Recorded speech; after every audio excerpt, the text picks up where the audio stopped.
Anyway, so we're now in overtime on question answer, which is one of the main benefits of broadcasting this way. We got a question that I think deserves the a complex enough answer to cover the complexity of the question, which was about combining drugs. I combine heavily psychoactive drugs pretty much every day. And it has a lot to do with which ones you combine, what quantities you combine them in, and how used to each drug you are. What's your introduction to that? Yeah. Well, that of course, during the Adrian Lemon segment, I actually advocated combining drugs. I said to smoke a bowl to reduce nausea. So, Right.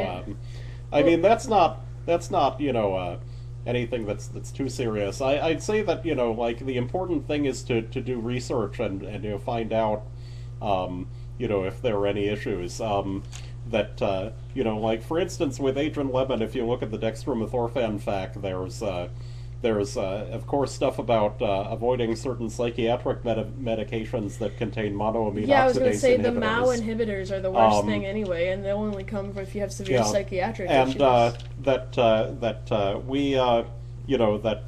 just in general you should be and this is true even without combinations of drugs, is you should be careful about what you take. But Well, yeah, you should take yeah, increments slow enough to control your response. You yeah, know, if it's the first time you're taking a drug, take a small amount. You can always probably take more probably later. one of the strangest trips that I've had actually involved taking a hit of acid and Agent Lemon at the same time. That does Uh, sound kind of strange. Yeah, And which twisted. it's pretty wild. Well, like I said, I combine drugs every day. Several of them are prescribed, and the ones that aren't prescribed, the Yeah. doctor that's prescribing knows about. So I'm almost always on a cocktail of at least 3, if not 4 or 5 intoxicating substances from about 10 minutes after I wake up to the time I go to sleep. And the thing is, I the thing is, when you first start taking drugs, one drug alone is enough to really blow your mind. But after you get really used to each of the drugs by themselves, the logical next step is how do they work when they are combined. Some things I would warn against would be larger amounts of benzodiazepine, meaning any more than 2 milligrams if you don't take it every day, and any amount of alcohol, because it seems like the effects of both go up exponentially. I would also warn you against marijuana and alcohol, even if you're not familiar with marijuana, but very familiar with alcohol. Get stoned a whole bunch of times and then start drinking and smoking, and you'll be fine. But the main thing is that you don't want to be caught off guard with your combination of drugs. Maybe you could talk about the FDA Yeah. and you just got to know what you're taking. You got to not put random things in your mouth. Yeah, I mean that's the most important thing, and of course I mean with drugs I'm kind of a hippie with them, like I tend to I tend to not take a whole lot of things that come in pills, so I mostly you take know pills that I'm subscribed. yeah. Or prescribed, subscribed, bleh.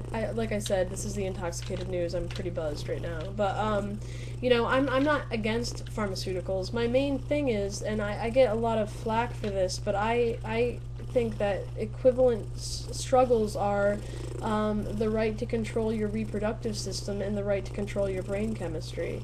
The exact same reason that even though they're distasteful, abortion should be legal, is the reason we should be allowed to do heroin or crack if we want to. Yeah, the benefits are minimal, but they're nobody's fucking business except the body that's being affected. And you can't make a woman carry a child for 9 months and have her body be taken over by a parasite. Just like you can't force someone into a drug addiction, you should allow people to make choices about what happens with their own body. You should facilitate their knowledge so they make correct choices, which is not what the government does now. Now the government lies to us about the effects of drugs, so people make stupid choices. Yeah, that you look at government anti-drug stuff, and it's like they're allergic to telling the truth. They won't even do it if it's in their own self-interest. That's the point, and that's why things are really shifting in terms of the Like drug if war. I mean if they were trying to have sort of a reality-based like health-based sort of thing, they would be warning us about the effects of methamphetamine and heroin and things like that, and their ads would be completely factual. And As opposed to implying that if you smoke weed that probably came from Canada, you're supporting the fucking Taliban. yeah, or you know, like most ads are just completely nondescript. It's like, well, if you do drugs, you're a loser. And you'll kill your little You know. sister accidentally or something. yeah, you know, and it's just completely not accurate. Yeah, I mean, mostly it seems like most anti-drug propaganda is aimed at convincing people that it will turn them black. You know, like Well, yeah, I mean, you know, back if in they the day, take drugs, they'll be sitting on the porch, you know, eating watermelons and fried chicken. well, back in the day, they actually used to flat out say if your wife or girlfriend smokes weed, they're gonna want to fuck black guys, so don't let them smoke weed. Um, anyway, we're kind Yeah, of but what does that mean if you are a black guy? I think that means that you're pro weed. Yeah. I think we're wrapping up unless anybody has a last minute question.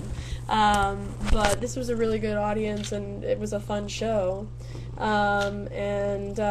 You know, of course, we'll be back around the same bat time next week. We're trying to be really regular about it so people who like the show can actually know when we're going to be on.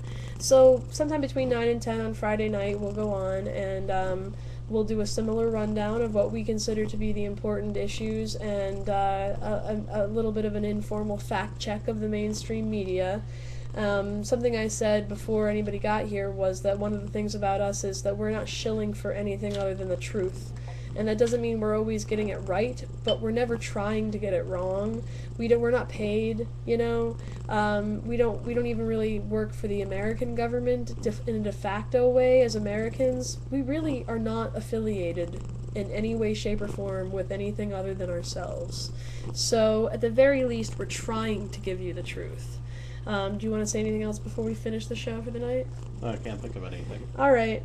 So, that's all. Thanks to everybody who came. I'll probably go to Stickum in a little while. And to everybody who's watching it recorded, thank you also. Consider watching it live. And we'll talk to you later.